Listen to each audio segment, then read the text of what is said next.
461 triliun rupiah hingga tahun 2030. Dengan demikian, emisi karbon diharapkan akan berkurang pada kisaran 29 hingga 41%.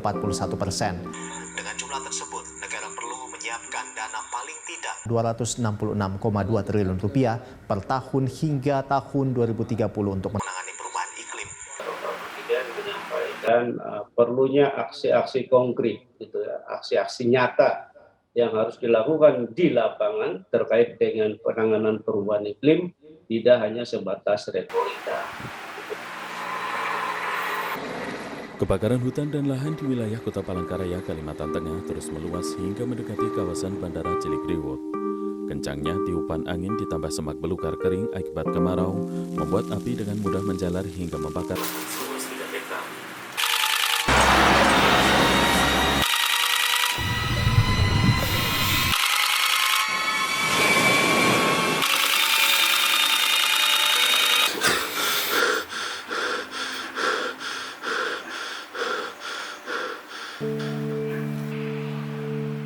Astaga, sebegitu cemaskah diriku akan krisis iklim?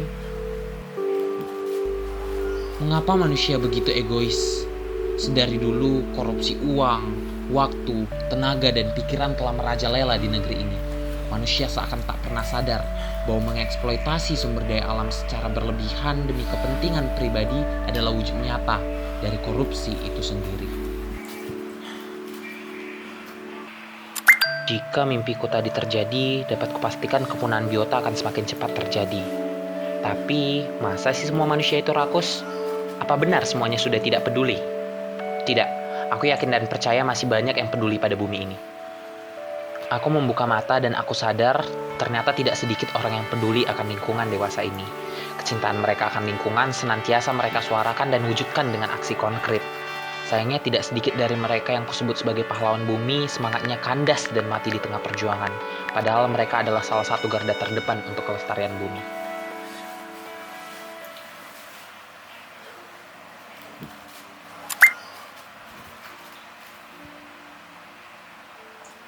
Ups, hampir saja lupa. Hari ini kan aku ada agenda diskusi konservasi dan aksi bersih pantai di konservasi penyu Pantai Pelangi. Sementara aku lupakan dulu deh overthinkingku ini. Jangan sampai diriku terlalu banyak berpikir dan pada akhirnya justru tidak melakukan apa-apa. Aku yakin dan percaya bahwa satu aksi nyata akan lebih baik daripada 1000 kata tanpa pembuktian di dalamnya. Jika aku hanya tidur dan rebahan, kurasa aku pun telah menjadi pelaku korupsi.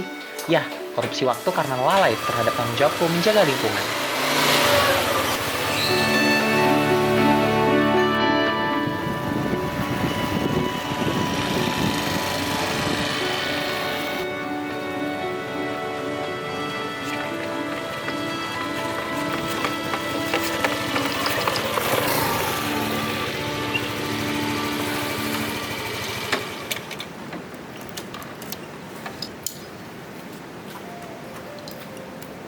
Nah, inilah yang tadi diriku sampaikan, bahwa sebenarnya masih ada loh orang yang peduli terhadap kondisi bumi saat ini. Salah satunya adalah komunitas yang bergerak sebagai relawan di konservasi penyu Pantai Pelangi. Aku yakin dan percaya bahwa saat ini kita tidak butuh lagi janji dan orasi. Yang kita perlu saat ini adalah aksi yang dapat terrealisasi. Dengan berkolaborasi, pemerintah dan masyarakat dapat membangun tekad dan semangat dalam menjaga budaya anti korupsi dan jujur dan ikhlas dalam menghijaukan bumi. Nah, di komunitas ini, relawan dengan intens melakukan bersih-bersih pantai, aksi tanam pohon, dan konservasi penyu. Akhirnya, aku menemukan jawaban atas pertanyaanku di rumah tadi. Intinya, kita semua memiliki peranan tersendiri dan harus bahu-membahu untuk mendukung para aktivis lingkungan yang benar-benar bekerja tulus untuk memperjuangkan bumi ini, baik dari segi material ataupun non-material.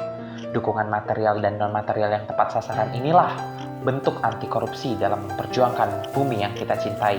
Karena dengan menjaga bumi, kita telah mengambil peran aktif dan telah berinvestasi jangka panjang untuk keberlangsungan bumi ke depannya. Kita semua harus bekerja secara ikhlas, tulus serta jujur dalam menjaga bumi kita. Karena bumi kita hanya dapat hijau tanpa adanya korupsi. Bersama, kita bisa menjaga integritas dan tetap hijau tanpa korupsi. Karena kalau bukan kita yang bergerak galakan hijau tanpa korupsi, siapa lagi? Dan kalau tidak kita mulai dari sekarang, ya kapan lagi?